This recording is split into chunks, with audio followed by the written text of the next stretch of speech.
In this video, I'm going to explain the difference between a default web form and a custom web form, explain why this benefits you with your lead capture websites, why it will help you gather the most amount of leads possible, and then also kind of explain what type of situations you would use one in and what types of situations you wouldn't, so you really understand the difference between this all and how this works with your lead capture website. So first off, what is a default web form? The default web form is the first web form that a prospect will see on any or all of your lead capture websites, and it's always going to include the email field, and the email field is what we need to create a contact. It also is going to include the default web form. You can modify it to include stuff like the first name, their phone number, or some very basic information.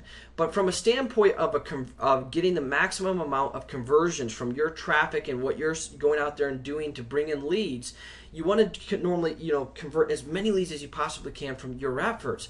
So how we set it up is the default web form asks for the bare minimum, and normally we only ask for their email address, their first name, and their phone number. But in some situations you may want to ask for less or more information, and then from there we redirect the prospect to a second page if we want to gather additional information. And on that second page we have a custom web form. In that custom web form, you can set up a customized web form to ask really any information you want. You can set up drop boxes that give the prospect multiple choices to choose from, like how many bedrooms are you looking for? 1, 2, 3, 4, 5, so forth and so on. And that would be, let's say, a drop-down menu. So you can set up these customized web forms to ask buyers for a lot of information. However, if you included all of these fields on the first page, your conversion would drop by at least 50%, at least, maybe a lot more, depending upon how many fields you ask for. And the reason I know this is because I split test it. When I went out and we tried asking for everything up front, our conversion wasn't that great. It normally was, it depended upon the offer, between 5 and 10%. When we started asking for the information, additional information on a second page, our conversion rate doubled pretty much overnight just by making that simple change.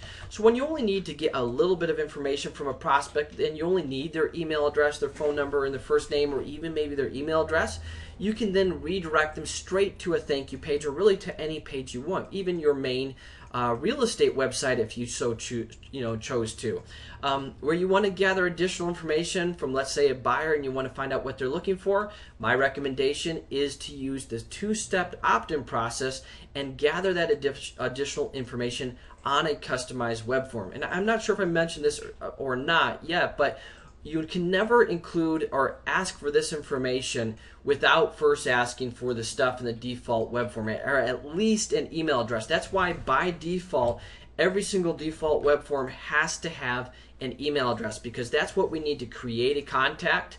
And then anytime, let's just say somebody fills out this default web form and they don't fill, and then they're redirected to the second web form, well, regardless if they fill out this information or not, you're still going to gather the basic information, the phone number, or whatever's on the default web form.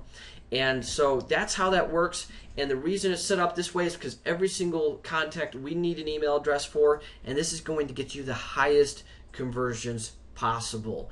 So with the default web forms, just one more thing I thought of is normally the less fields you ask for, the higher your conversions. The more fields you ask for, the lower your conversion. So always try to ask for the littlest fields possible on the default web form, and then try to get all of your additional information on the second page where you have a customized web form. And regardless if the prospect fills this out or not, you still have the default stuff, so you can follow up with them and try to get the additional information and send them, let's just say, your free list of foreclosures or homes from the MLS. So that's how that works. I hope everything I explained made sense. If you're still having a hard time understanding this, you can always contact support if on the areas you're having issues with. But there's videos explaining how to create and modify the default web forms, and then there's videos showing you how to set up your customized web forms and how to set up customized web form field settings. So if you wanted to set up a customized field, that's possible. If you wanted to modify them, there's a lot to do there. There's just not near as many options for this default because you don't want to ask for too much information there. It's not really set up to ask all this information because that's not going to help you with conversion standpoint, and we want you to get the highest conversions possible. So that's it. Have a great day. Check out the other videos to learn more about setting up your web forms.